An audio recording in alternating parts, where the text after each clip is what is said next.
Well, for more insight into the tourism industry across Africa, I spoke with Nicky Fitzgerald, a co-owner of the Angama Mara Lodge in Kenya and a 35-year veteran of the hospitality industry in Africa.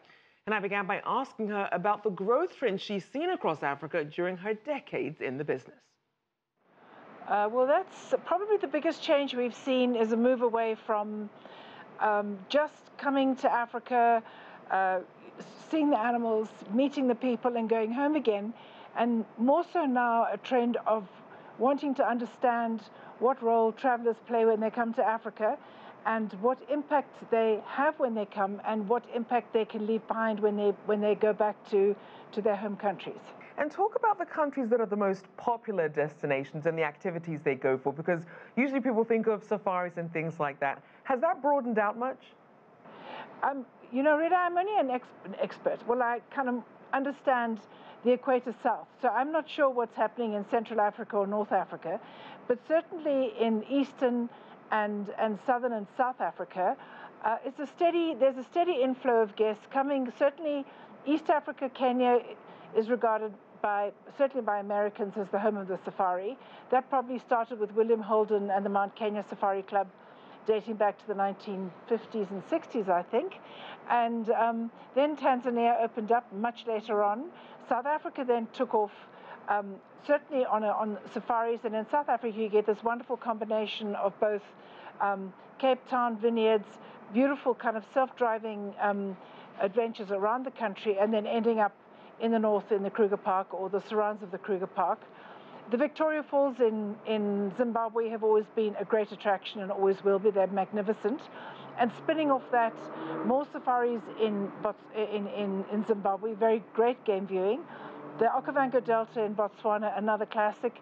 And Zambia, a beautiful destination, quite seasonal, but beautiful especially for walking. So generally the trends still come to Africa, see the animals, but there's an old adage here, which is people come to Africa to see the animals, but when they return, they come for the people. I do believe we have the sweetest people on the planet. I'm not biased in any way, but I do believe that's true. I'm from Ghana, not biased, but I believe that to be true. Now let's look at the actual visitors themselves. Where do the bulk of the visitors tend to come from?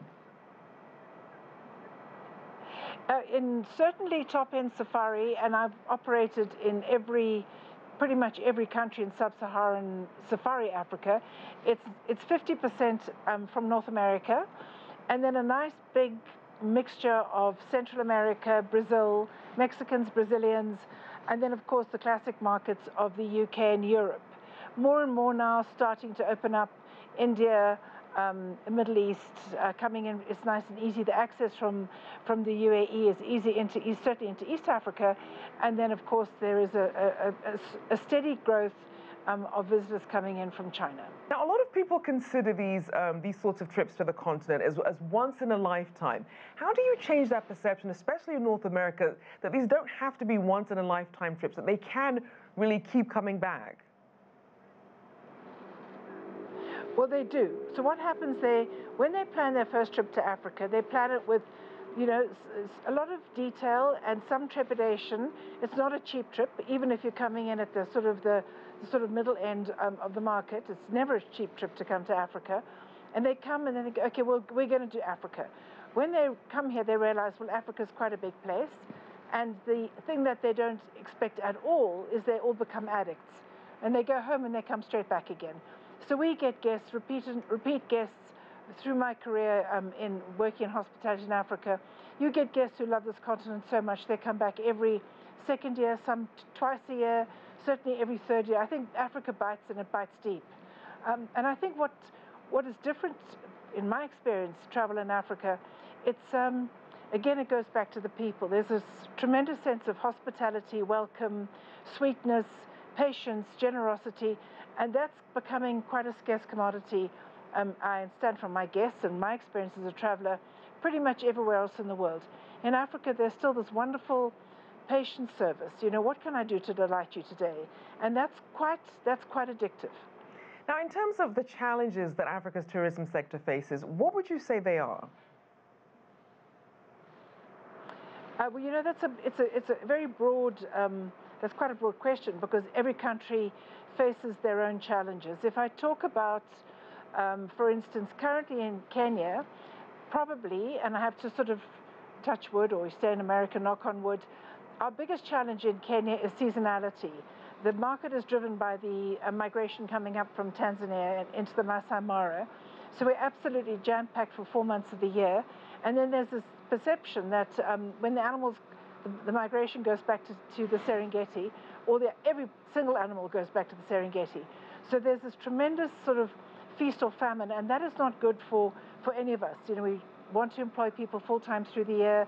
The parks need revenue full-time through the year. So probably in Kenya right now, I'd say seasonality is our biggest challenge. The other challenge we get is if somebody sneezes in sort of the far west of Africa, suddenly the whole continent is going down with Ebola, and that's really not fair. But that seems to be a thing of the past now. We have weather. I'm sure you're familiar with the water issue that hit Cape Town last year. That was, or earlier this year. That was a challenge which I think took Cape Town by surprise. And then there's the odd politician that does strange things. So we know as operators in Africa, it goes in swings and roundabouts. And when it's good, it's fantastic. And when it's not so good, we just sit tight and we wait for that cycle to move on.